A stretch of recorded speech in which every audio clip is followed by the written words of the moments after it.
He is undoubtedly the most powerful species in the universe, capable of shattering a 10,000-meter mountain with a mere punch.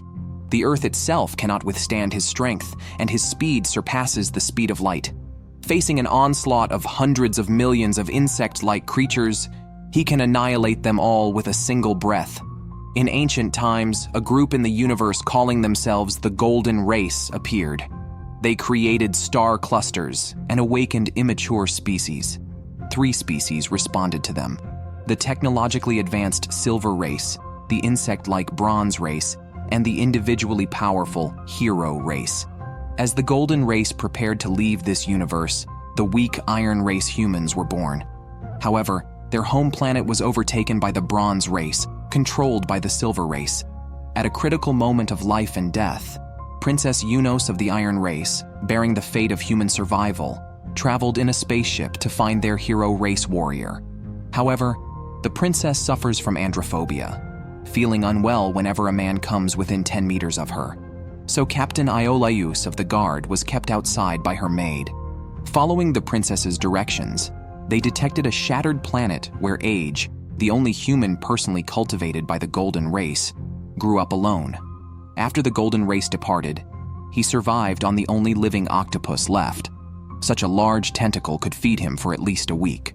Age threw the tentacle into a processing machine, turning it into edible delicacies. He then began to worry if eating the octopus's tentacles too quickly would prevent them from growing back.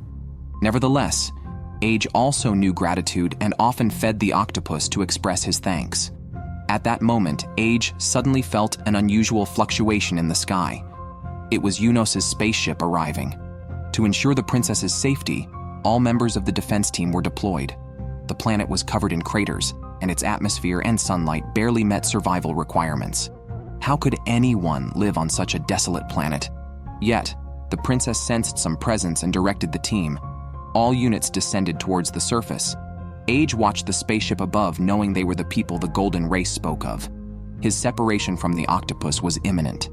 Then, the team received a signal from below. It was a spaceship. They landed beside it, but detected no life signs. They cautiously moved forward. The barren land was filled with saplings, suggesting habitation. They entered the spaceship, which seemed operational, and used their superpowers to repair the system. At that moment, the twin sisters Tail and Meru felt as if someone was tapping on their heads and saw Age staring at them. Startled, everyone dashed outside, where suddenly an unclothed man approached.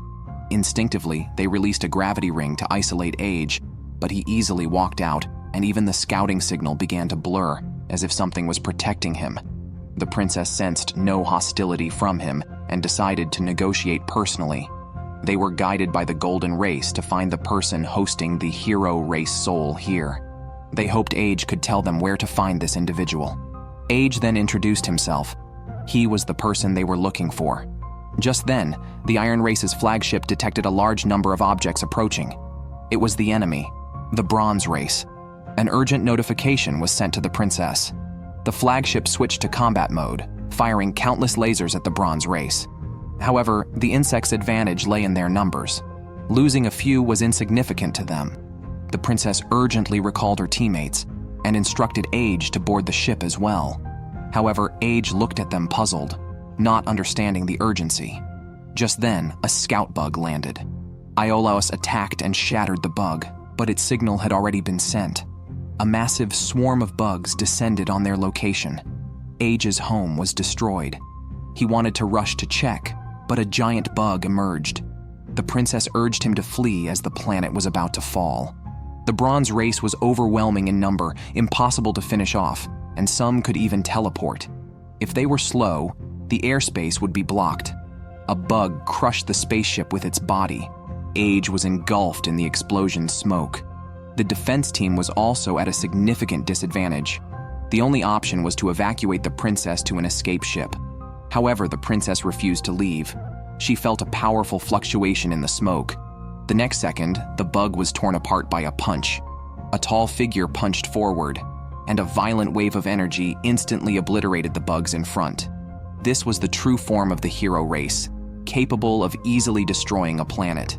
As the swarm in the sky nearly engulfed the flagship, The system detected a massive energy surge below.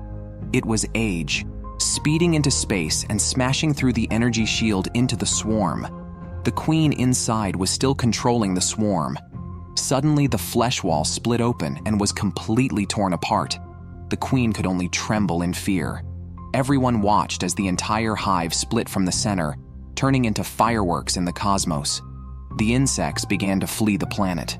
The princess realized that this young man, Age, who housed the soul of the hero race, was humanity's only hope for returning to their mother planet. After landing, Age reverted to his human form. Yet, he stared at the destroyed spaceship, feeling homeless. The octopus comforted him from behind, and the princess and her subordinates collectively offered their condolences. But she did not forget her mission and invited Age to leave with them, fulfilling the contract set by the Golden Race. Age had been waiting for this day. He and the octopus reluctantly said goodbye and returned to the flagship with the princess. A welcome ceremony was held for him, but Age, unclothed, felt out of place. He was forcibly pushed onto the podium by a maid, and the soldiers, startled by his attire, were too afraid to upset a member of the hero race. Then, Age rushed to the princess's side. The princess, who had a fear of men, showed no adverse reaction to him. Onlookers who admired her were very upset. Age's purity of mind, including his lack of gender concepts, meant the princess did not feel repelled by him. The princess then stated that there were 12 contracts between Age and them, but Age had no concept of numbers. Moreover, he was hungry and dashed towards the smell of food. Iolaus tried to stop him instantly, but not only failed to catch him, but also caused chaos at the scene. Age grabbed some food and ran out. The entire Night Order mobilized but couldn't find him. Age relied solely on his sense of smell to navigate. He ended up in the indoor greenhouse, where both radishes and watermelons grew larger than humans. Excited, Age danced around and eventually fell asleep. He had lived alone on a deserted planet and had never seen so many green plants. The maids couldn't believe he was the savior, but the princess saw him without prejudice. Wasn't it their duty to teach Age? While he slept, they scanned his body. There were no signs of viruses or parasites. His brain activity was far higher than that of ordinary people. An inexplicable object fully integrated with his optic nerve was discovered in his right eye, likely a power of the hero race. However, the human leaders still doubted Age and were unsure whether bringing him back was right or wrong. Just then, Age suddenly woke from his sleep as the spaceship sounded an emergency alarm. They detected a special magnetic field and confirmed the approach of 5 insect hives. The commander ordered the activation of defense mode, but a malfunction was detected in Sector 5, exactly where Age was located. It turned out he had torn open the ship's inner wall and ventured into the vacuum. Age stared at the dense swarm of insects. Human weapons launched attacks, but the numbers were overwhelmingly against them, leaving their equipment doomed. The only option was to forcefully break through the blockade. At that moment, the princess's image appeared beside Age. Age claimed it was his father who instructed him to fight, referring to the Golden Race. Suddenly, Age's body emitted a blue light, and he transformed into his hero race form again. He easily shattered the insect's protective shield, and the dispersed energy annihilated the swarm. What kind of power is this? Iolaus was stunned. The princess's voice then transmitted, Age now knows his mission. According to the 12 contracts, he must see the contractor as master, serve without usurpation, help the Black Iron race reclaim Earth, defeat all other living hero races, conquer the Bronze races and Silver races' home planets, bring the Golden race's powers of foresight and star-making to humanity, and make humanity the dominators of the universe. He must protect the contractor at all costs and cannot flee or die before fulfilling these tasks. Once everything is over, under the premise of not violating the previous 11 clauses, humanity must fulfill the contractor's wishes. This is such an unfair treaty. It seems the Black Iron race is truly the Golden race's kin. After Age obliterated the insect army, the human leaders were elated upon learning about the contract. With such a powerful force, they could even win a battle against the gods. However, they could never have anticipated that all this was under the surveillance of the Silver race. They were once the most powerful race in the universe, but a loss of control over their power led to a prolonged civil war, causing catastrophic casualties and widespread destruction across the cosmos. Many races were on the brink of extinction. At this critical moment, the golden race, known as gods, intervened to end the war. Only 5 members of the hero race survived, yet the golden race still chose to punish them by having them reside within weaker races. Those who hosted the souls of the hero race were called Nodos, beings who held the fate of the universe. The most powerful hero race member resided within a boy from the weakest black iron race, named Age. His mission was to help the black iron race reclaim Earth. However, recently discovered by humans, Age lacked common knowledge. The princess had to start teaching him from scratch, beginning with human history.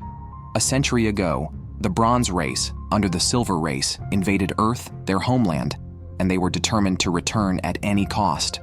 Age was now their only hope. Informed by the Golden race of his mission 100 years prior, he was committed to fulfilling it. Yet, he was as curious as a newborn, eager to explore the inside of the spaceship. The princess had the twins guide him. Meanwhile, the spaceship activated its hyperspace jump system. With 5 minutes remaining, they would reach the convergence coordinates of the path of stars. The captain ordered the activation of the space-time slicer, leaving a stunning trail of light in the cosmos. They were halfway to their destination, with potential dangers at any moment. All soldiers were ordered to remain combat-ready. Overwhelmed by so many novelties, Age wanted to experience everything. He opened a green paint can and began to play curiously, even painting Meru's face with it. Tail thought she had escaped the mess, but the next second she looked just like her sister. The 3 then engaged in a wild paint battle, acting like untamed horses. Concerned that Age might lose control, the soldiers urgently sounded an alarm and sealed off the cargo hold. Anisha was very frustrated with the situation. They had hoped the sisters would enlighten Age, not join him in mischief. The trio was then taken to the bathhouse to wash off the paint. Since Age had no concept of gender, he followed them in, and they played again in the confined space. The human leadership was already troubled. Most feared Age's power and thought of him as a barbarian. Even simple pranks frightened them. The burden of educating Age fell on the maid Anayasha. She decided to change Age's appearance, hoping a neat look might encourage self-awareness. The first step was cutting his hair, which the princess likened to an octopus's tentacles capable of regrowth. Age agreed to a new hairstyle. Next, Anisha tried to get him into a new uniform, but he was more interested in painting. The princess then gave him a wall to paint on. However, this pleasant time was short-lived. The Silver race had discovered their spaceship's route. Suddenly, the princess sensed a strong intent to kill. Someone was approaching them. The captain decided to employ evasive tactics, changing their destination to an unknown location. During the energy recharge, the spaceship's shields and weapons would be limited. Although their defenses were extremely weak, it made them harder to detect. The princess agreed to this plan. Yet, the Silver race had already pinpointed their location. Suddenly, a massive disturbance arose within the path of stars, and the system detected the presence of the Bronze race's swarm. Knowing he had to strike again, Age stepped outside the spaceship and charged towards the swarm in front. He quickly destroyed a swarm with ease. The captain couldn't just watch Age fight alone. He activated the spaceship's weapons to reduce the number of swarms as much as possible. The soldiers, piloting their mechs, launched a full assault, but their efficiency was somewhat slow. Age, on the other hand, could destroy a swarm with just 1 punch each time. However, the Silver race had planned this encounter to test Age's strength. But before Age could act, Iolaus intervened in their battle. Even with the most advanced weapons, he couldn't penetrate the Silver race's shields and was instantly defeated by their 3 energy chains. Just as he was about to be killed, Age grabbed the chains, broke them, and then punched the Silver race member. Iolaus finally realized the vast difference in their power. After driving off the enemy, Age returned to the cabin. Everyone stared at him excitedly, finally accepting him as their savior. This was indeed their hero. The spaceship then restarted and continued forward, with everyone feeling hopeful about the future. They had finally achieved a significant victory in their battle against the enemy. 5人目が現れた。 In a distant time and space, a group calling themselves the Gold Race appeared in the universe. They created star clusters and awakened other immature races.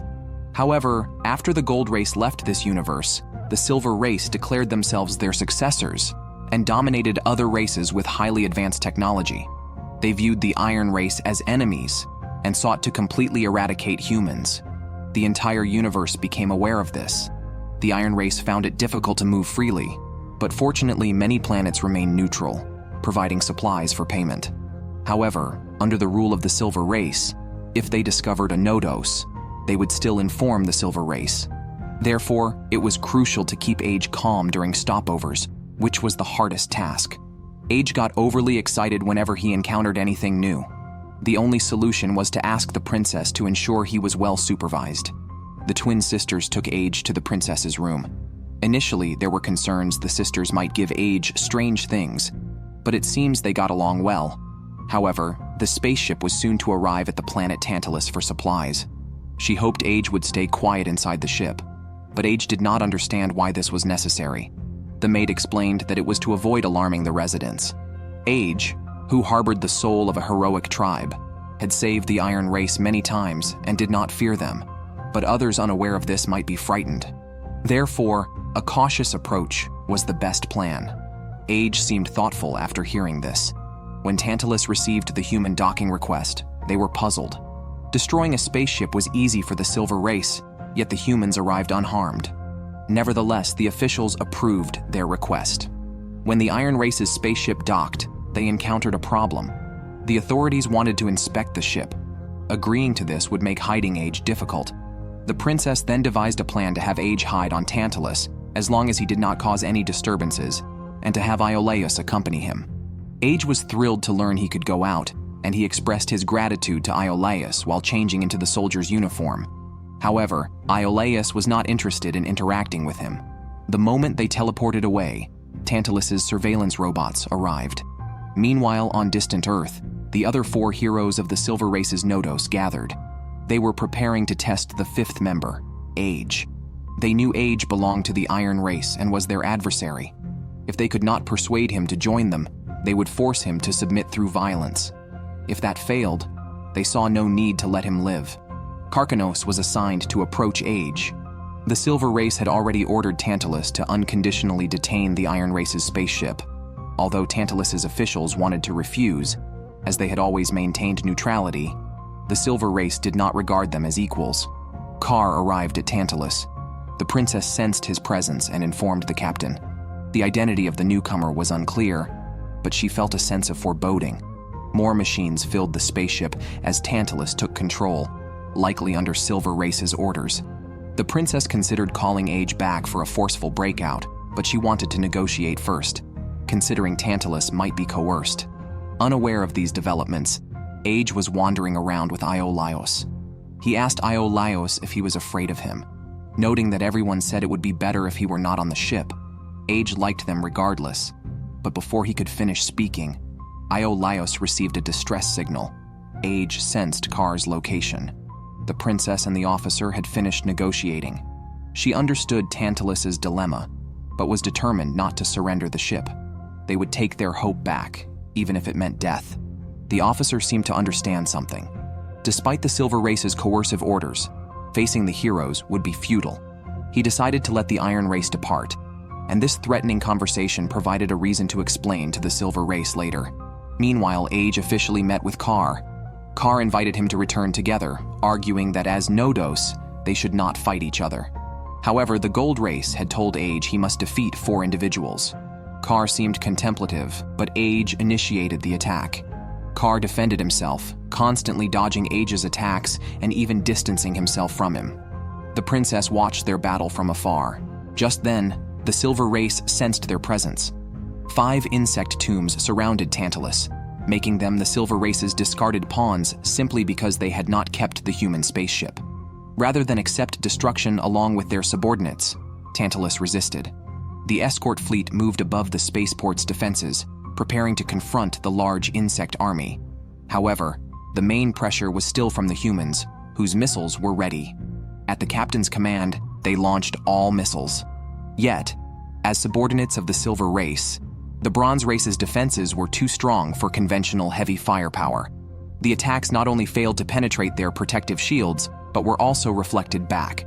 Eventually, Tantalus's structures were heavily damaged. The captain instructed the soldiers to prepare for hand-to-hand combat, and small assault boats were ready to launch in a desperate final effort. Iolaus also returned to the inside of the spaceship. As a team leader, he could not miss any battle. However, the princess was puzzled. Why was Age so obsessed with fighting? He relentlessly pursued Kar without shifting into his hero tribe form. It seemed Kar was stronger, but he had no intention to fight. Yet, Age was focused solely on defeating him. Kar spun, causing Age to fall onto the ice. At the same time, Kar released a purple gas. Age leapt into the air, but the gas turned into a poison dragon that grazed him. The other 3 heroes on Earth were shocked. This move could melt planets, yet it only slightly scratched Age. Kar continued to invite Age, who clearly would not agree. Therefore, Kar decided to transform right there. Seeing this, Age also transformed into his hero tribe form. To avoid damaging the planet, Age attempted to fly into space, but Kar instantly appeared beside him and slammed him into the ground. Kar then dove down towards Age, releasing a gas that even corroded mountains. Age, feeling intense pain, punched Kar away. The battle between hero tribes could potentially destroy the galaxy. The leader of Tantalus was terrified. The other 3 hero tribes did not understand what Kar was doing. Age was their enemy. They could just bury him along with the planet. Meanwhile, the insect army was nearing the spaceship. Tantalus's spaceship was being destroyed one by one, and their weapons corroded by the insects. Their comrades were at a disadvantage, many soldiers seriously injured. Just then, an insect tomb appeared suddenly in front of the spaceship, about to engulf it. Age, realizing their predicament, left Kar and rushed into space. Despite his small size compared to the insect tomb, he shattered it instantly with his body. Kar followed, and the next second, they collided fiercely, creating a powerful shockwave.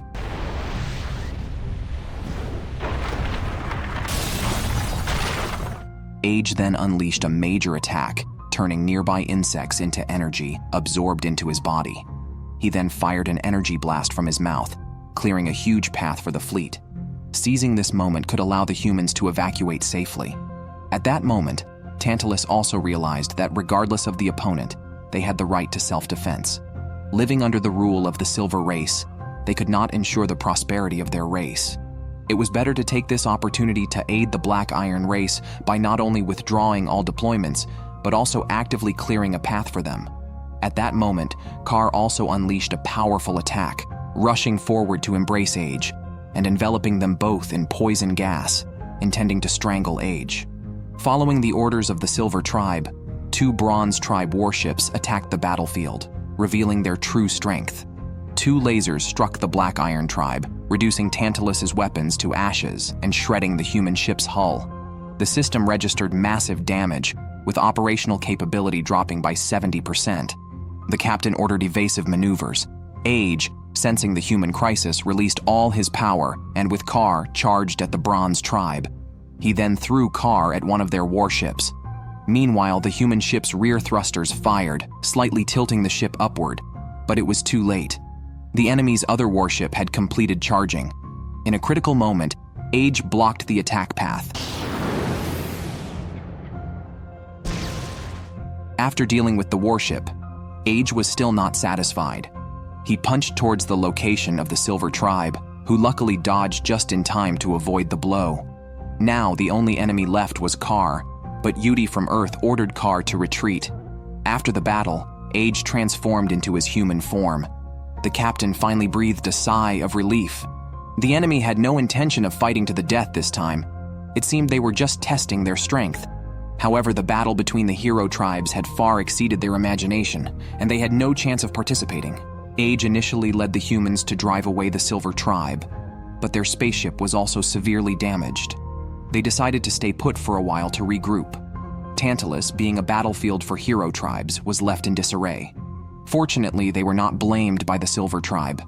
The battle became news across the galaxy, and humans were now seen as the hope of the universe, especially by those threatened by the Silver Tribe. However, Age, who gave them courage, was completely focused on his graffiti. After 5 hours, the appearance of a princess projection ended his painting session because the spaceship had been repaired. It was time to leave.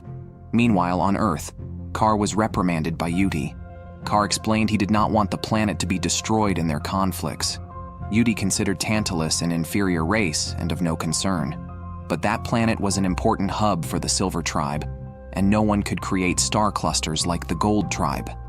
Therefore, the Silver Tribe decided not to hold Tantalus accountable.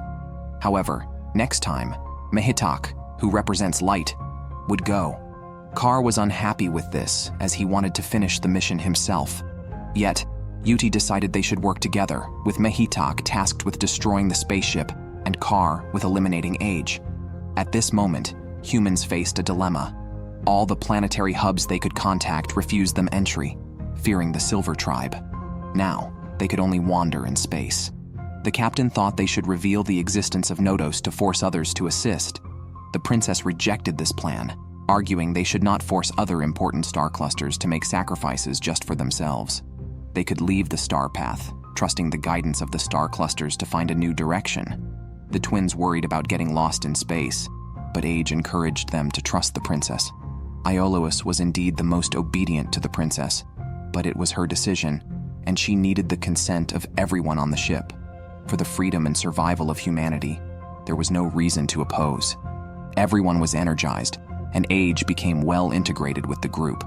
The Silver Tribe was still capturing human signals, preventing them from taking Age further away.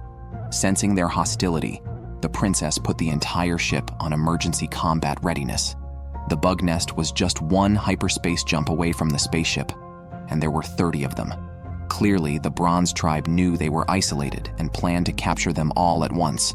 To make matters worse, an asteroid belt lay ahead, known as the Graveyard of the Universe. Following the captain's order, the ship headed straight into the asteroid belt. The combat plan was to avoid fighting as much as possible, disrupt the enemy sight, and seize the chance to escape. Everyone focused on how to survive and return home.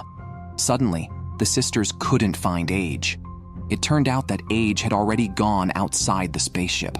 The number of enemies this time was beyond imagination, truly a moment for a desperate fight. Fortunately, the individual combat strength of the bugs was weak. Using floating meteorites, the soldiers could still eliminate them. However, the real challenge was still the Hero Tribe. Age sensed that Kar would come, and this time there was another. Upon hearing this, the princess fell silent. It was her decision that had led everyone into this crisis, but Age reassured her that her decision was right, as the Golden Tribe had said the same. He just needed to earnestly follow the princess's instructions. He took on the task of clearing the path, while the princess only needed to stay focused on the direction forward. Age's figure disappeared into the bug nest. His powerful force allowed him to ignore the bug's attacks, and with just one punch, he broke through the entire protective membrane of the bug nest. The spaceship detected that the enemy forces on the planned route had been crushed. Now was the perfect time to retreat. The battlefield was left to Age. Whether it was asteroids or bug nests, he destroyed each with a single punch. However, in the next moment, Kar blocked his path. This was his final invitation to Age, but Age responded with his fist. The two collided in the Graveyard of the Universe. The captain warned his crew not to enter their battle zone. Their speeds exceeded that of light. Age controlled his limbs to stretch and grab asteroids to smash at Kar. Kar released a corrosive gas that eroded the asteroids and enveloped Age in a spreading, toxic cloud. Inside, Kar gained strength. Age struggled to see Kar's movements, so he charged out of the gas with Kar to lure the enemy away. Meanwhile, Mehitak had been hiding nearby. As he hesitated to intervene, Yuti suddenly appeared, ordering him to destroy the human spaceship. Mehitak was reluctant at heart. Although he had destroyed many species, it was an instinct after transformation. His true desire was for peace. On another front, the Hero Tribe's Lekti found Prom. She wanted to understand the constraints of their contract. Did the Golden Tribe also foresee this battle? Were their people required to act as hostages in the contract? What was the purpose of such an arrangement? The Bronze Tribe is always expendable. Countless swarms of bugs attack first, and all human soldiers respond. Despite this, the enemy will soon breach the rear defenses. The only solution is to abandon the second line of defense and concentrate all forces on the first line. Fortunately, with high-tech mechs, they can handle the lower-level bugs. However, the sheer number of bugs is overwhelming, and they even start using suicide attacks. Aeolus gets entangled by bugs, but luckily, he has the ability to teleport and shoots the bugs dead. If they can't handle such enemies, it would be a disservice to Age, who is holding Car at bay. Their fight is devastating. Car, skilled in using poison, attacks from a distance, which is tricky for Age, who excels in close combat. Every time he tries to close the distance, he is pushed back by intense poison gas, leading to a stalemate. Exactly what Yudi wants. While Car keeps Age busy, Yudi continuously provokes Mehitak. To end the battle quickly, he urges Mehitak to join the fight and destroy the Black Iron Tribe's spaceship. Though inherently good, Mehitak commits evil acts, making him a tragic figure. Sensing trouble, the princess orders the spaceship to slow down immediately, and all Vanguard units return. Age senses Mehitak's power and tries to leave, but is blocked by Car. Suddenly, a massive energy surge occurs above the battlefield, a wave caused by Mehitak's transformation. He represents light and can penetrate any hard object. If humans are hit directly by this strike, survival is impossible. The princess orders the activation of the turbo engines, which will completely drain the spaceship's energy. However, this is their only chance given the current situation. Mehitak flies into the bug nests to gather energy. All humans return to the spaceship, waiting for the final moment. There are 2 minutes left until the engines are fully charged. Knowing time is critical, Age uses all his strength to throw Car away. By then, Mehitak has finished charging, and a thick laser beam shoots straight at the spaceship. Just in the nick of time, Age flies at the speed of light to shield the humans. He is their beacon of hope. With a roar, he bursts a massive energy ball, and the scattering rays instantly devour the Bronze Tribe and nearly shatter the Silver Tribe's spaceship. Their plan fails, once again. The princess asks Age to leave with them, but he remains unmoved, as his enemy has not yet given up. Car follows, and Age has to buy more time for the humans. Luckily, the spaceship finishes charging and teleports away from the battlefield. Fortune has not abandoned them. The teleportation location is still on the path of the stars. The humans narrowly escape once more. Yet, Aeolus cannot feel happy. They have left Age behind again. He always fights alone, and there is no time for sorrow as the spaceship's alarms sound again. A bug nest has appeared in satellite orbit. The captain is anxious as there is no energy to create a distance, and a massive mass reaction looms ahead, a huge satellite fortress. However, their attack does not seem to be targeting them. It turns out they are from the Black Iron Tribe, who have arrived at the human-occupied planet, also known as the Land of Death. 3 commanders have already died in this star system. Nefer is the current commander here.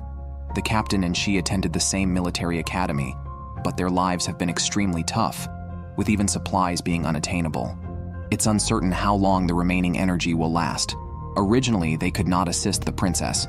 However, recently the enemy forces suddenly left this star region, and humans found their hero tribe.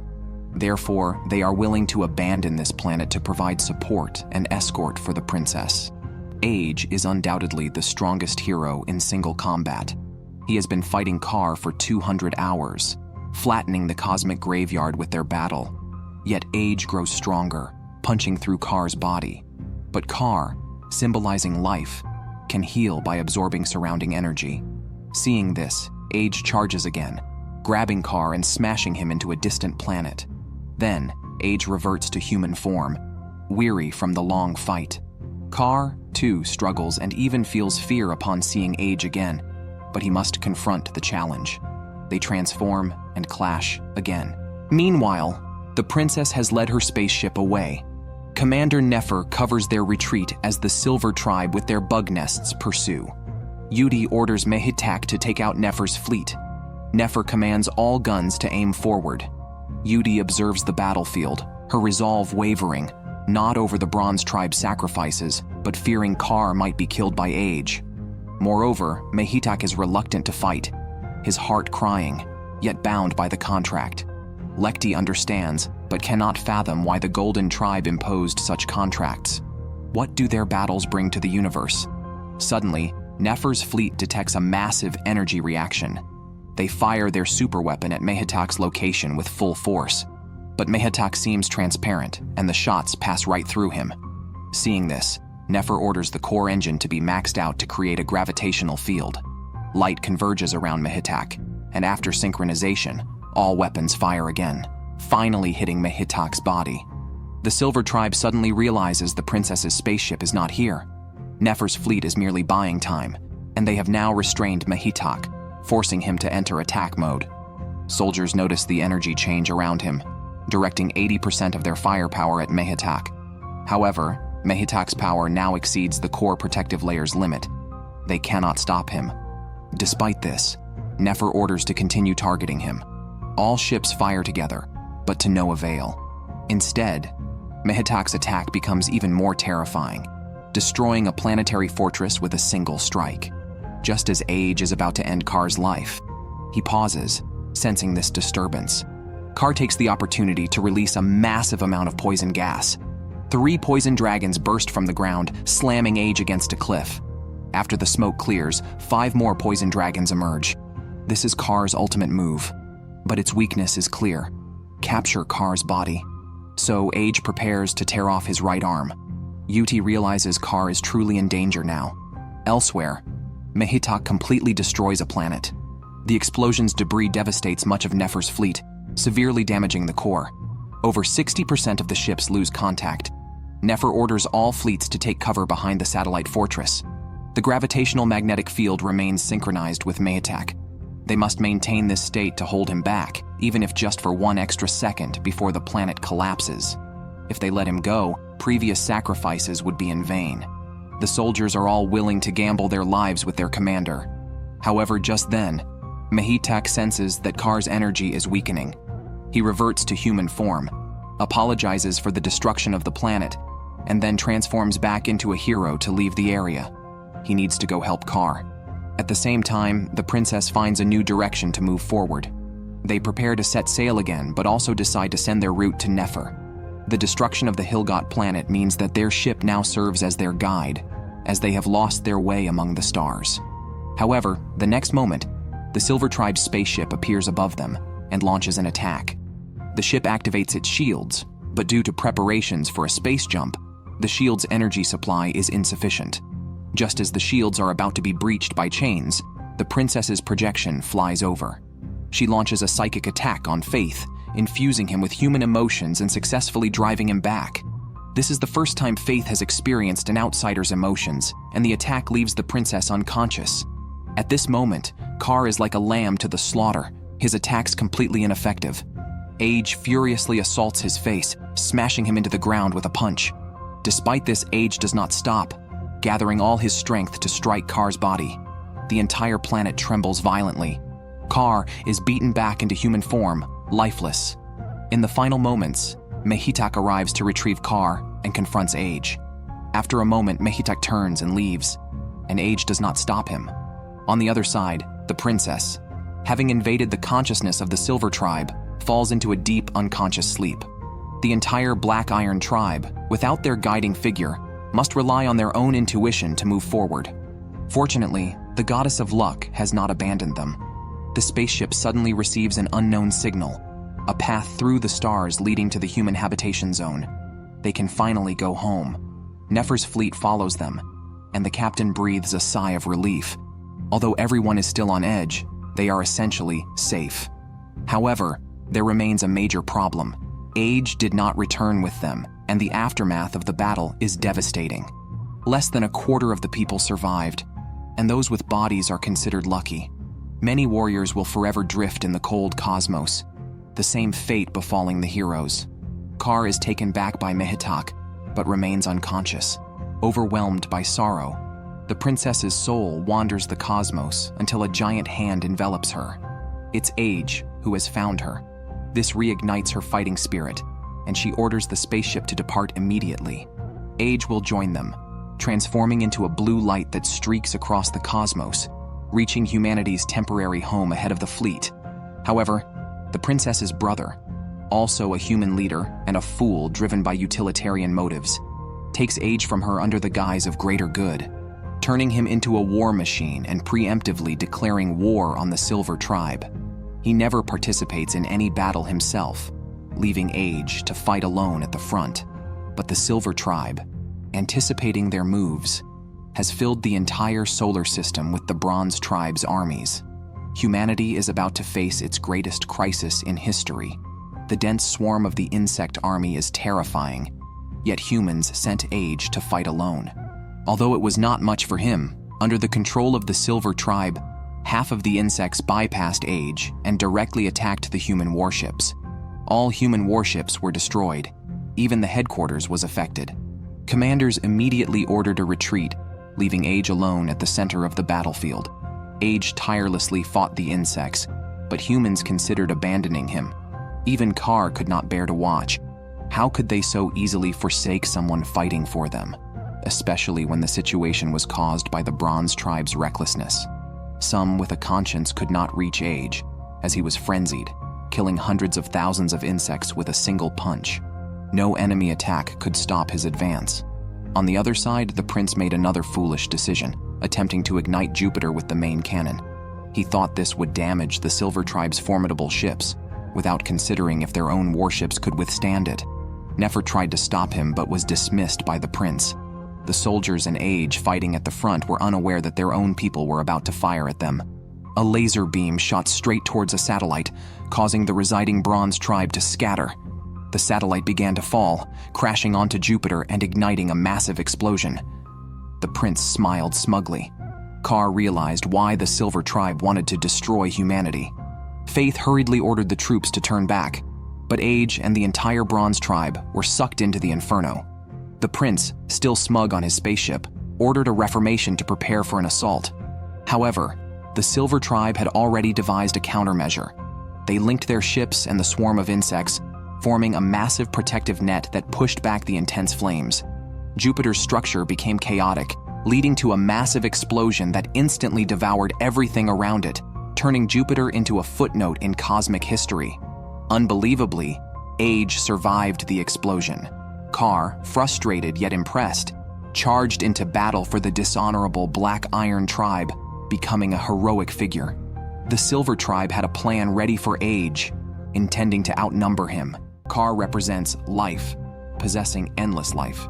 Lekti represents time, capable of controlling time. Mehitak represents light, possessing powerful destructive abilities. As Age and Carr fiercely fought, Lekti, representing time, prepared to support Carr.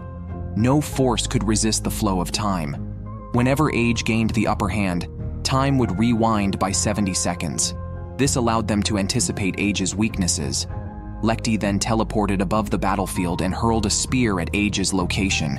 Even when the spear pierced Age's abdomen, he remained unfazed, crushed the spear, and charged towards Lekti's position. Seeing this, Lekti quickly fled the scene. Yudi instructed Carr to immobilize Age, so Carr moved behind and tightly locked Age's limbs. Lekti found another opening, teleported to the battlefield, and threw another spear. However, Age broke free, shattered the time spear, and the damage was reflected back onto Lekti. Meanwhile, on the other side, the mastermind behind all this chaos was sleeping soundly in his room. Upon waking and learning that all enemies near Jupiter had retreated, he ordered the remaining fleet to launch a full-scale attack. They advanced along the bloody path carved out by Age, aiming to recapture Mars. The destruction of Jupiter had nearly erased the path of stars, almost turning their fleet into a drifting one. Now completely isolated, the prince still audaciously ordered an assault on Mars. Even the most foolish knew this was a trap. Nefer acted decisively, planning to seize command from the prince before things worsened. The soldiers supported her decision. They could no longer afford to destroy their own homeland. The battlefield had now shifted to Mars. Lekti continued to shuttle through time while Age managed to block every one of her sneak attacks. However, the situation was worst for Carr, who had been taking a beating from the start. Yudi was baffled by their antics. Lekti wanted to end the fight quickly, but she needed the strength to do so. Only after joining the battle did she realize Carr's difficulty.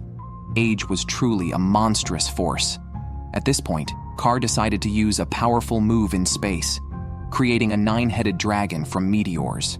Lekti had shuttled through time hundreds of times, but now Age was finally controlled. Lekti appeared in front of Age, but he broke free from his constraints and shattered her attack again. Lekti realized that 70 seconds was not enough time. Age was beyond their current tactical range. Continuing to time travel might cause a backlash of temporal energy. She was at a loss. What kind of monster was Age? Could he be absolute within the flow of time? Each time travel attempt seemed to have no effect on him. He might even transcend time itself. Why would the Gold Tribe grant such a being to the Black Iron Tribe? Just then, Iolaus led a rescue team to the front line, but the captain forbade them from providing support. Though he was reluctant to let Age fight alone, a reckless advance would not only endanger the fleet, but might also result in them falling under the foolish prince's command. Soon after, they received a message from Nefer about the prince advancing towards Mars again. Continuing this way could lead to the entire fleet's destruction, and even threaten Earth. Therefore, reorganizing the fleet was urgent, and the captain believed the princess should take over as the new leader, not only for the Black Iron Tribe, but for all life in the universe. Lekti was reaching her limit. This was her 18,000th defeat. If she paused, Kar would face immense pressure. If this continued, both Lekti and Kar could be killed. Yuti requested to join the battle, but Ram, fearing Age's loss of control, refused her. However, he could not have anticipated that the worst would still happen. Because Lekti had launched 20,000 time travel attacks, a backlash from the temporal flow began to emerge. The impact from another timeline was concentrating on the current actual time. Whoever fell first between Lekti and Age would endure the ordeal of time. Mehitak wanted to help, but Lekti urged him to flee. At this moment, Age was covered in wounds, and the energy burst from 20,000 attacks caused a massive explosion. At the center of the explosion, Age was enveloped in a red layer, entering a frenzied state. Under this condition, all he saw was destruction. Historically, only the Gold Tribe had been able to stop heroes who lost control. A great crisis loomed over the universe. Kar, being nearest to him, became Age's first target. Age fought uncontrollably, relying solely on instinct, dragging Kar into the path of stars with a flurry of wild attacks. Kar was completely unable to resist, alerting the rest of the team that Age had succumbed to madness. Meanwhile, the human prince was oblivious to the situation, arrogantly believing they were on the verge of reclaiming Earth. However, all the warriors knew he was ineffective. The battle influenced by the hero tribe also distorted the normally stable path of stars.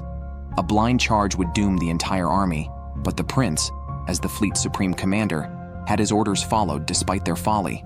Before the fleet reached Mars, the Silver Tribe had already set an ambush. They opened fire on the Black Iron Tribe from all sides, encircling them while the Bronze Tribe carried out suicide attacks. Human ships were being destroyed one by one. Enraged, the prince lashed out at his own troops.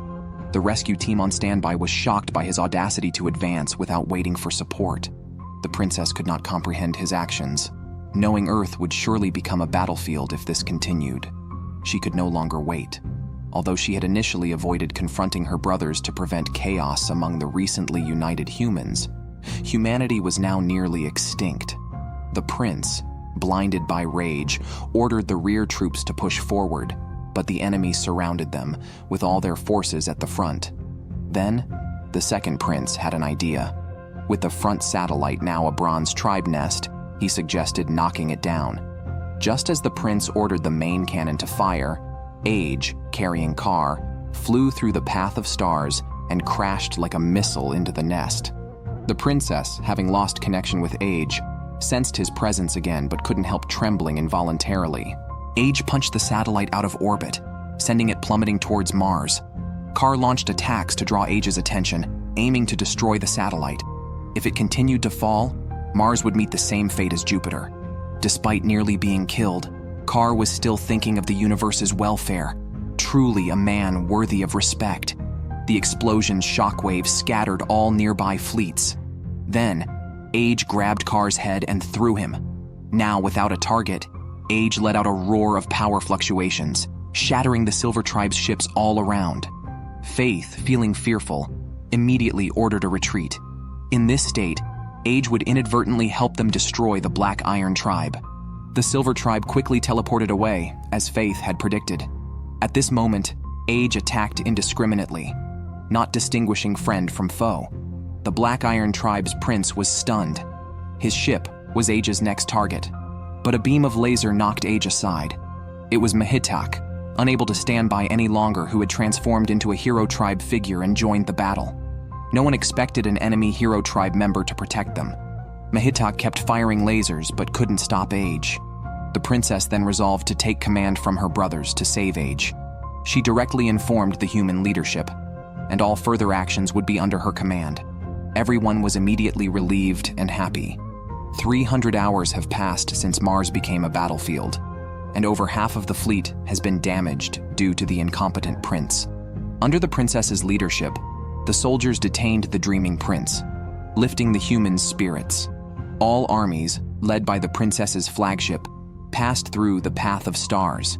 Initially, Age was only in the first stage of his frenzy. Faith of the Silver Tribe did not want to retreat because if Age was not stopped, they would be annihilated. Thus, he planned to direct all military forces in the Star region to support Mehitak. However, at that moment, Nefer's fleet detected lethal radiation and energy levels exceeding their ship's endurance, signs of a massive star about to explode. Surprisingly, Age, who had been fighting for them, was the source of this catastrophe. Latest predictions indicate that the solar system will face destruction in 100 hours. Without the Path of Stars, escaping the system in such a short time is impossible.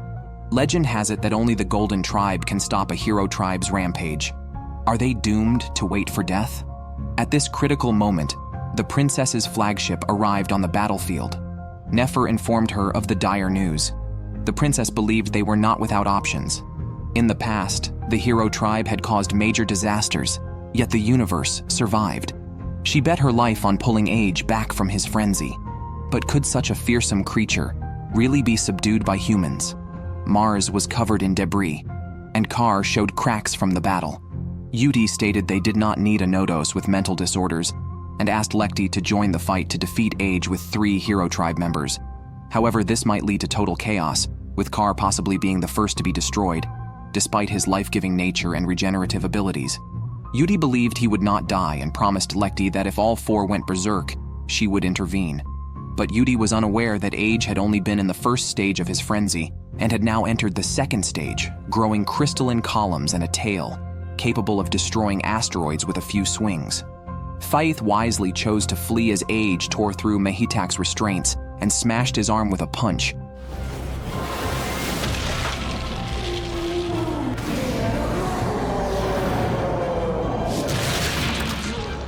Then emitted a deadly beam, blasting Mehitak's body into a crater of high temperature, launching a fire streak into space. Severely injured Kar suddenly appeared on the battlefield. Aeolus led human warriors and mechs from the spaceship to halt his advance, buying time for the princess.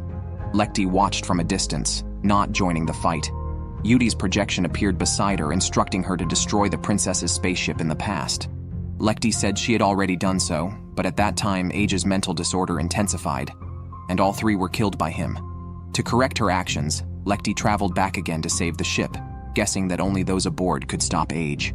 Age had entered the 3rd stage of his fury, with every step causing his muscles to tear. The princess's projection appeared before him, heartbroken by the sight. At that moment, a beam of light enveloped the princess, emanating from a painting Age had once left on a wall.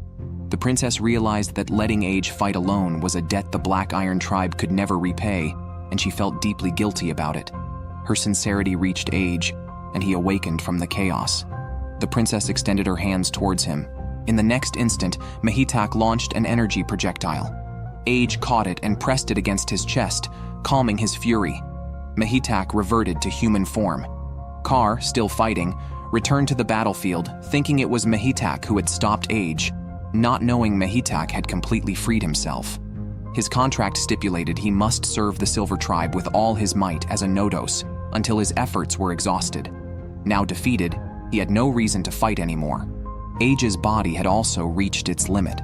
1,000 years have passed, and humanity has finally returned to Earth, their homeland. However, their hero, Age, remains in a deep slumber. If Mehitak wakes up first, no one on the spaceship may survive. Yudi is certain that Mehitak won't betray them, as doing so would lead the Silver Tribe to annihilate his race. She also complains that Kar didn't use his full strength, while Lekti sees through her act. Yudi deeply cares for Kar but pretends to be indifferent. Meanwhile, the Silver Tribe is holding an emergency meeting. Prome begins to ponder the meaning of survival. In the past, to stop the Golden Tribe from leaving, the Silver Tribe waged war against them. Yet, the peace-loving Golden Tribe chose to fight back. Was this to wait for the Black Iron Tribe's response? Faith disagrees with her. The Black Iron Tribe, known for destroying star clusters, should not exist, both morally and logically, a view held by the majority in the Silver Tribe.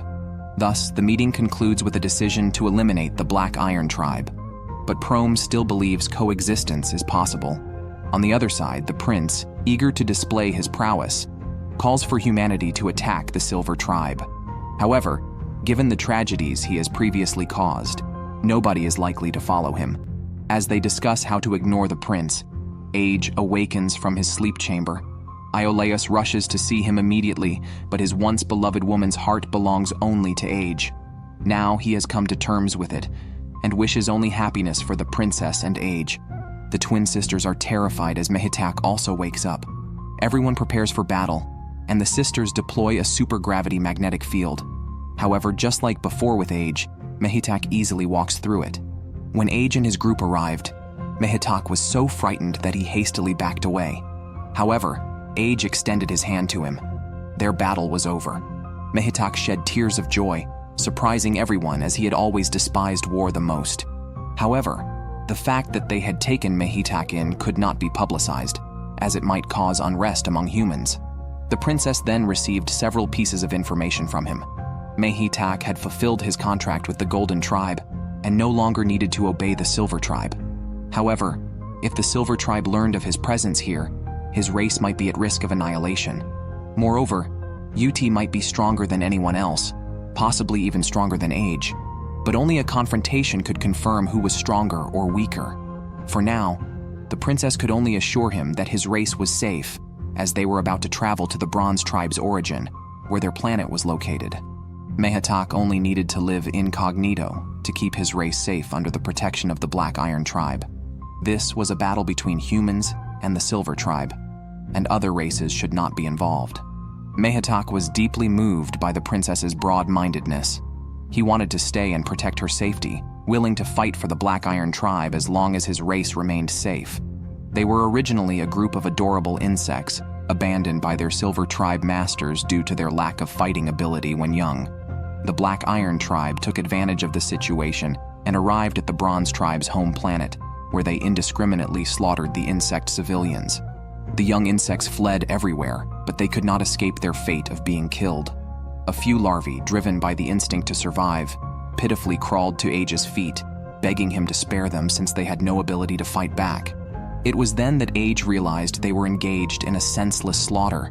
Just then, Age finally had a heroic counterpart. He invited Mehitak to eat lemons he had grown himself. However, the poor tribe does not eat anything living. Saying so, he broke a shovel and started eating the metal handle. To provide Mehitak with a hearty meal, the twin sisters took him to the mecha maintenance room. He set his eyes on Iolaus's machine. Although it tasted bitter, it was at least filling. On the other hand, the princess was calculating her chances with Kar and Lekti. Their people were also being blackmailed by the Silver Tribe. She wondered if they, like Mehitak, could be persuaded to join her side. However, she was more concerned about the Silver Tribe's motives. It was said that they had reached out to many races, bringing prosperity to the universe. Yet why were they only seeking the extinction of humanity? Especially after hearing what Mehitak said, she became even more concerned about the Silver Tribe's actions. Humans had never communicated with them. They had been at war since their first encounter, and to this day, there was no clear reason for it. At that moment, the system detected a fleet along the route. The princess sensed strong hostility. It was the incompetent prince who had launched an aggression against the people of the universe, demanding they hand over the planetary hubs, violating their principle of neutrality. Thus, they regarded the Black Iron Tribe as an enemy of the entire universe. However, The prince was unaware of his mistake and sought to ignite war on this planet. Fortunately, the princess quickly realized the prince's intentions, and through psychic interference, she stopped her foolish brother, positioning her spaceship between the two armies. She deeply apologized to the leader of the universe's people and had Age stand in front of the human army at the front of the spaceship. The prince thought the princess was trying to take command of the fleet and ordered the fleet to continue advancing. Such disregard for supply plans would only lead to severe consequences, leaving the fleet drifting in space indefinitely. The Silver Tribe learned that the Black Iron Tribe wanted to start a war, but they wondered why they would go to Draco. Perhaps there was some powerful force there. Rom decided to send the Silver Tribe's Nodos as they could no longer allow the Black Iron Tribe to act recklessly, even if Yudi would cause significant damage to the universe. It was better than letting the Black Iron Tribe wreak havoc. At that time, large numbers of insect mounds appeared in front of the human warships, and the princes ordered a direct attack. Age, in his mecha, waited for Iolaus's arrival, hoping to use Iolaus's teleportation ability to quickly reach the battlefield. Meanwhile, Yudi was still pondering her feelings for Kar as Rom came to give her orders to eliminate Age, which she had been waiting for. On the human side, the momentum was unstoppable, and the Bronze Tribe could not block their advance. With Age acting like a killing machine, the Bronze Tribe was utterly defeated. However, the one-sided situation made the princess suspicious. They had been at war for 100 years and knew each other's strengths well. The enemy seemed to offer no resistance, suggesting something unusual was at play. Indeed, when human warships clustered together, a massive Bronze Tribe insect mound was teleported to the battlefield. The surprising number of insects restricted the warriors' movement space, with only Iolaus, who could teleport, moving freely. However, it had been a long time, and the Silver Tribe had not yet arrived. By then, Age had already destroyed 12 insect mounds, leaving only the last one. As they entered the gravitational field of Draco, it turned out that the Silver Tribe had long abandoned the Bronze Tribe's old nest. To the Silver Tribe, that planet was just an old place where the Bronze Tribe raised their young, and its destruction was inconsequential. Thus, the Black Iron Tribe easily invaded Draco. The young Bronze Tribe did not understand what was happening and were bombarded by Black Iron Tribe spaceships. The entire planet looked like a hell on Earth, with the remaining larvae being mercilessly hunted by humans. However, their survival instincts made them resist, and they all gathered at Age's feet. Age did not continue the attack but gave the princess a look. She immediately halted the attack on Draco because their enemies were not there. What they were engaging in was not war, but a meaningless slaughter. Everyone then realized they had been fighting non-combatants.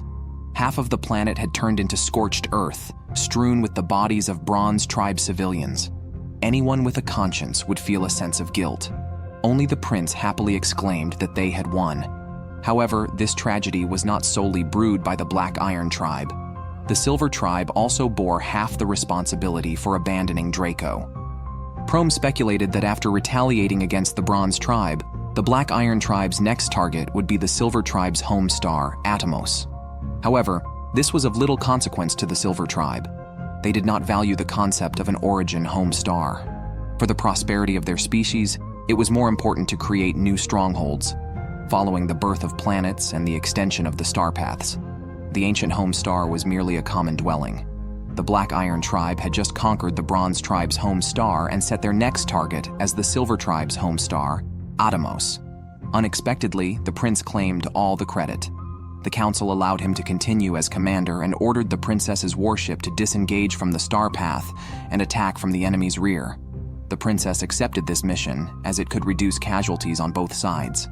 Her team entered the enemy's domain, but the process went suspiciously smoothly, making them suspect a trap. However, after a thorough search, no enemies were found. Indeed, the captain was meticulous. He sensed they were in the midst of a great crisis and immediately signaled for the fleet to regroup. They did not understand the Silver Tribe's civilization.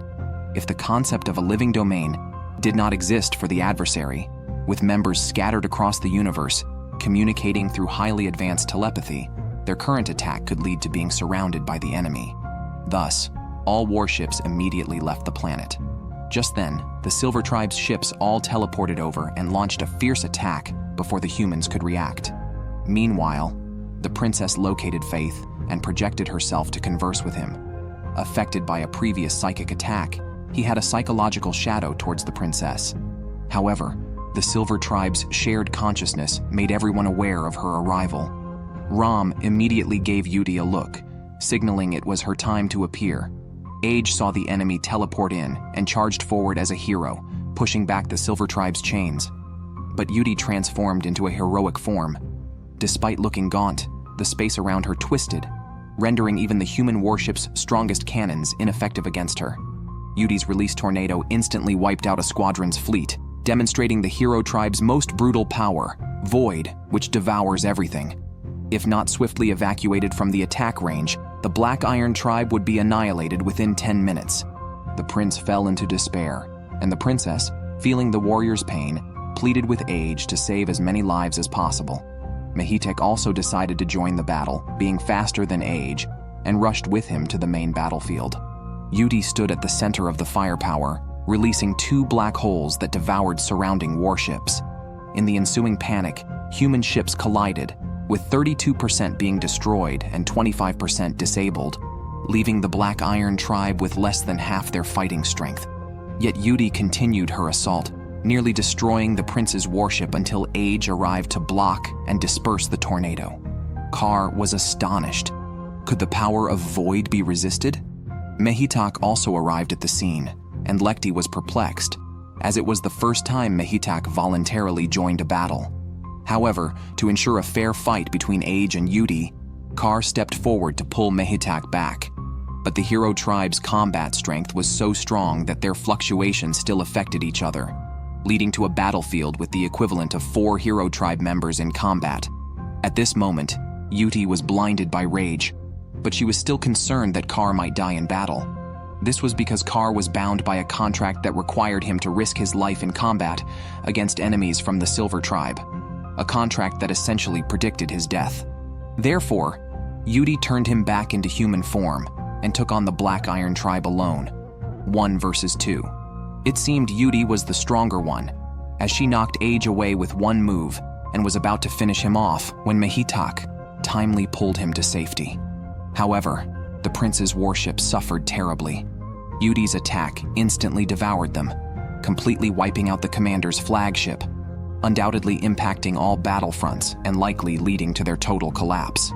The plan to attack Atomos Star had utterly failed, and now the primary objective was survival. At this time, the princess located Prome's position. She was the only member of the Silver Tribe without hostility. Perhaps through her, they could find out why the Silver Tribe harbored animosity towards them. On the battlefield, Age began emitting beams capable of destroying planets, yet they couldn't harm Yudi at all, and Mehitak's attacks were also evaded. Lekti analyzed the situation, realizing that their contracts, set by the Gold Tribe, paradoxically conflicted with each other. It was unclear who would survive. As the battle intensified, Age grew stronger, evening out the odds. Suddenly, Kar noticed something. Yudi's body began to emit a red glow. At the same time, the princess detected Prome's location and decided to go alone to meet her. This would be the first ever conversation between the Black Iron tribe and the Silver Tribe. They used Iolias's teleportation ability to instantly reach the Silver Tribe's home planet. Upon arrival, the two got straight to the point, each explaining their own lifestyles. The Silver Tribe never settled on one planet, whereas the Black Iron tribe always preserved their historical civilization. Ram thought Prome's decision was a mistake, believing the existence of the Black Iron tribe disrupted the universal order. However, most of the Silver Tribe were interested in continuing the conversation. Prome pointed out that the contracts given to the Nodos by the Gold Tribe were full of contradictions, yet the Gold Tribe could not possibly make a mistake. Therefore, the contradictions might just represent the current situation. She speculated whether the Gold Tribe intended for the Black Iron tribe and the Silver Tribe to resolve these contradictions through reconciliation. The princess affirmed their true desire for peace, not to take anything from the Silver Tribe.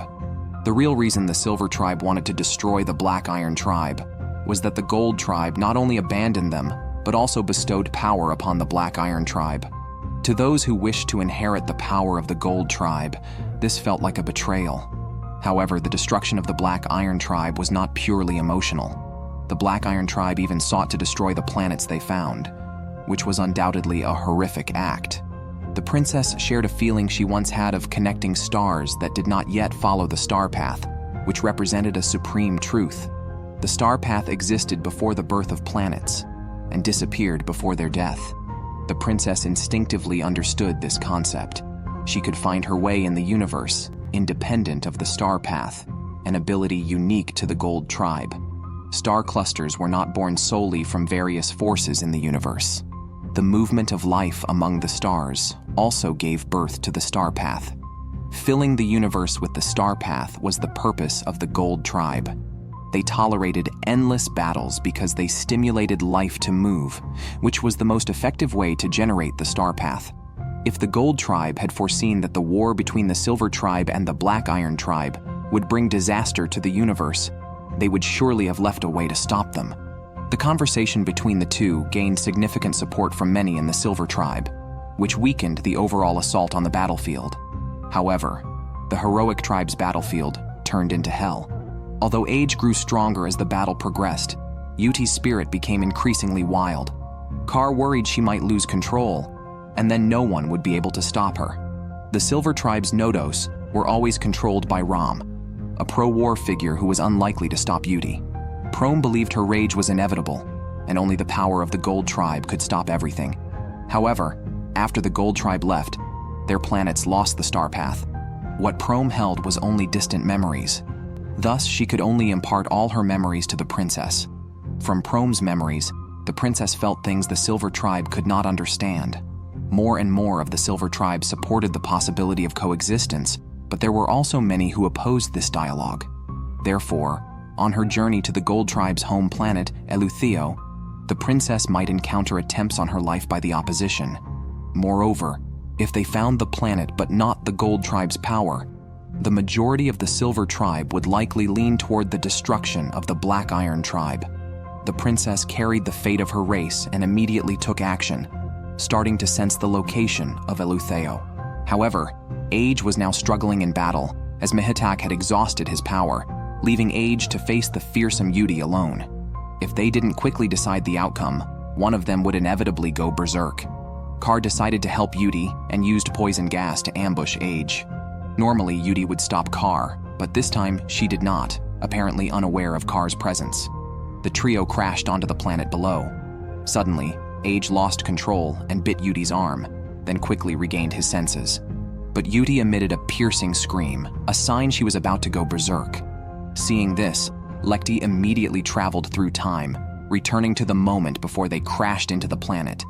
She intervened just as Age was about to bite Yuti, uniting the three to attack Age.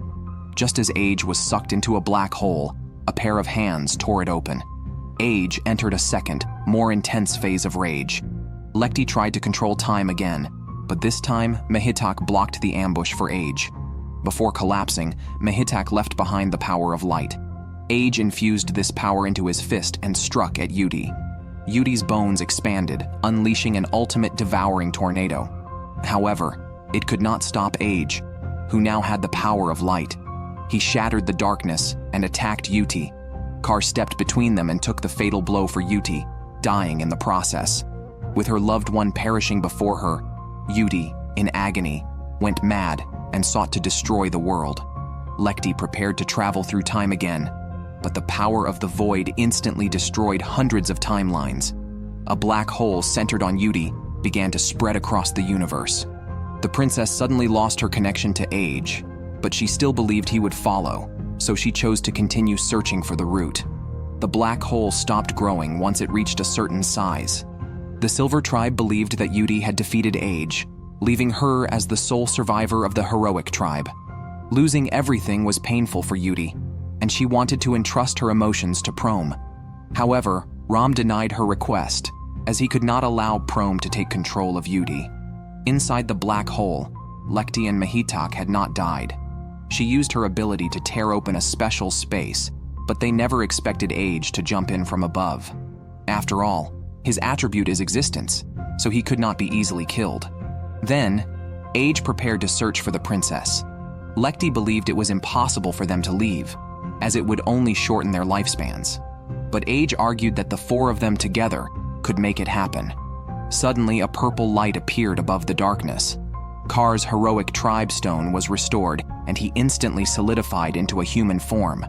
This was the true power of the life attribute. What Car had released earlier was not poison gas, but a regenerative force that restores everything. Car had indeed died once, but he was now resurrected. Originally, the heroic tribe destroyed the universe because they lacked souls. However, when merged with humans, their primal instinct was simply to survive. The Gold Tribe had already told Age all their foresight. On the other side, the opposition's Feith approached the princess. Just as a confrontation was about to ensue, the Silver Tribe's coexistence faction intervened between the two parties. However, Feith, being clever, stated that if the princess was the Gold Tribe's prophesied one, she could not possibly die here, even without their help. Consequently, the coexistence faction decided not to interfere in their war. Feith then launched an attack. Human mecha warriors were shot down by the insect race. Only Iolaus had the ability to move freely on the battlefield, but the insects could bypass him and directly attack the princess's spaceship. The twin sisters timely released a gravitational field, saving the ship's commander, but many soldiers were sacrificed. At that moment, the princess located the position of Eleutheo's star and was about to leave when Feith teleported above the spaceship.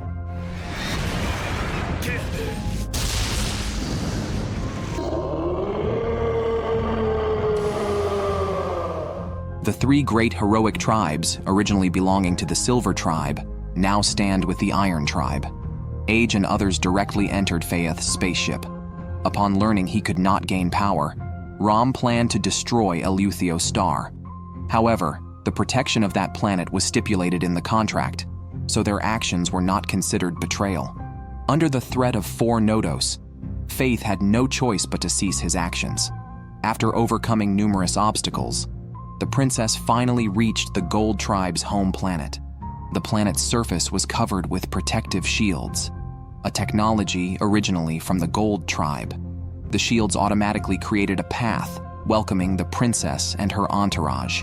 Indeed, this was a race that had reached the pinnacle of technology. Everyone was amazed by the grand sight. Upon landing, the planet's temperature and material composition rapidly changed to become suitable for human life. The princess instructed her guard to stay around the spaceship while she went alone to explore. She wanted to discover why the Gold Tribe had left this planet. However, before she could sense the will of the Gold Tribe, Rom's projection appeared before her. Rom, harboring selfish motives, intended to destroy the power he could not obtain.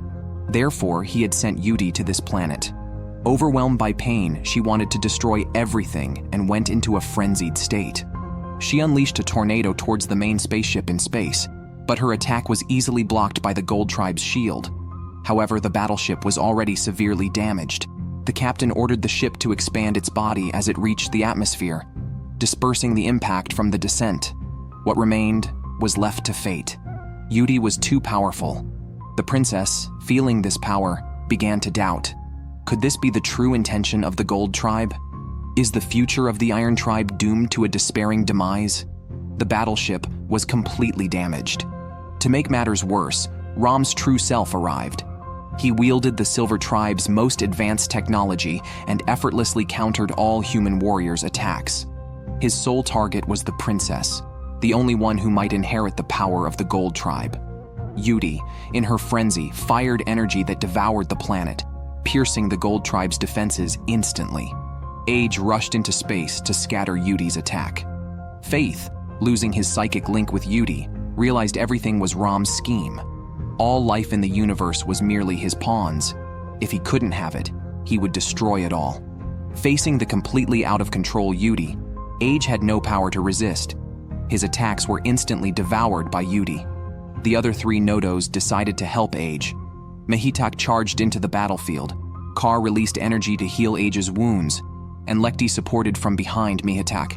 Despite it being 4 against 1, Yudi was not at a disadvantage. However, in the next second, Yudi's body began to disintegrate, her lower half completely turning into a black hole. The power of nothingness sprayed outward. Kar disintegrated instantly. Lekti teleported away in an instant. Age, relying on his physical resilience, endured. Mehitak transformed into a beam of light, blocking the leakage of the void, but he too fell into mental disarray. Mysteriously, the planet's shield converged around Mehitak and formed a mirror in front of him. All life on the ground was also protected by the shield. Yudi's energy was absorbed into the mirror. The crystal at the planet's center suddenly sank, and all the heroic tribe's powers were projected. Lekti used the power of space-time to allow her multiple selves from different times to think. It seemed she had come to a realization. Just then, Yudi tried to forcefully break through the defense.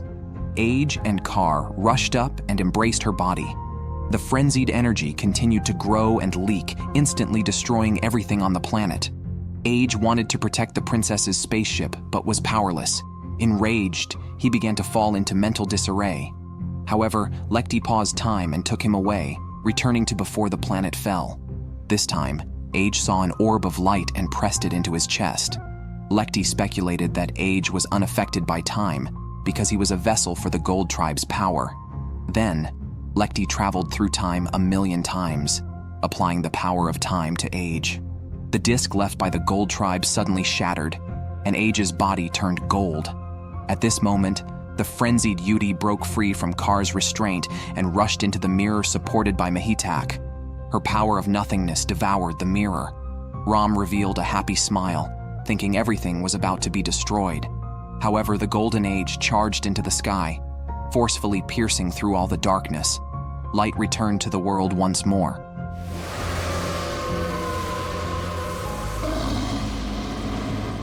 The projection of the Gold Tribe appeared in the sky. This was the true answer.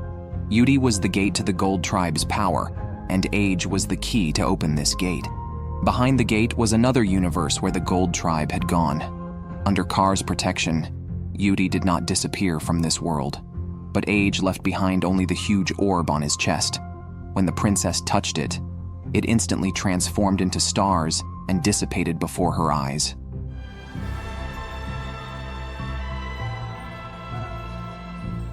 The Silver Tribe and the Iron Tribe, after waging war for thousands of years, reached reconciliation upon finding the Gold Tribe.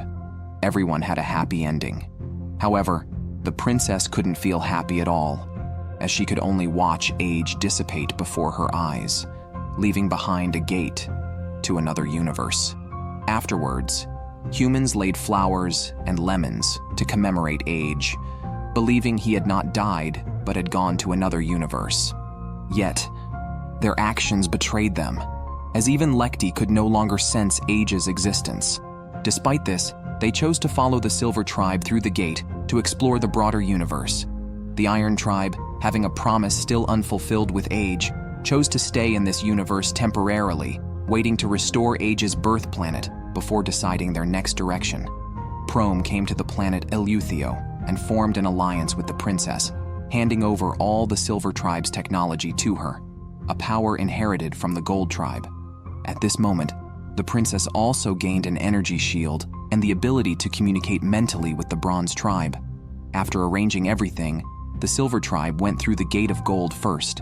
However, the next moment, the golden energy from the gate returned to the planet, and all the crystallized forms reverted to their original state. This suggested that even if Age were alive, he couldn't return. Then the princess seemed to hear Age's voice telling her to keep moving in the direction she believed in. Realizing she had more important tasks to undertake, she went to a planet that was now half destroyed, where she surprisingly found several small octopuses, all children of Age's food. In the blink of an eye, 4 years passed.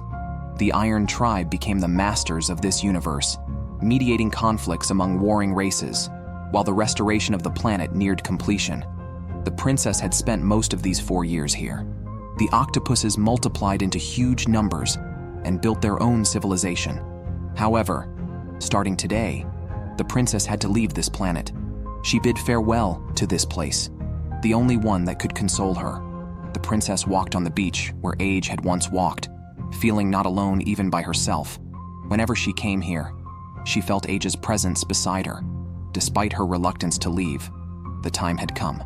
At that moment, all the octopuses nearby stopped and stared. the spaceship suddenly detected a massive anomaly in the planet's orbit. The crystals of the Gold Tribe appeared in the sky above the planet, forming a gate to another universe. Once again, the princess heard that familiar voice.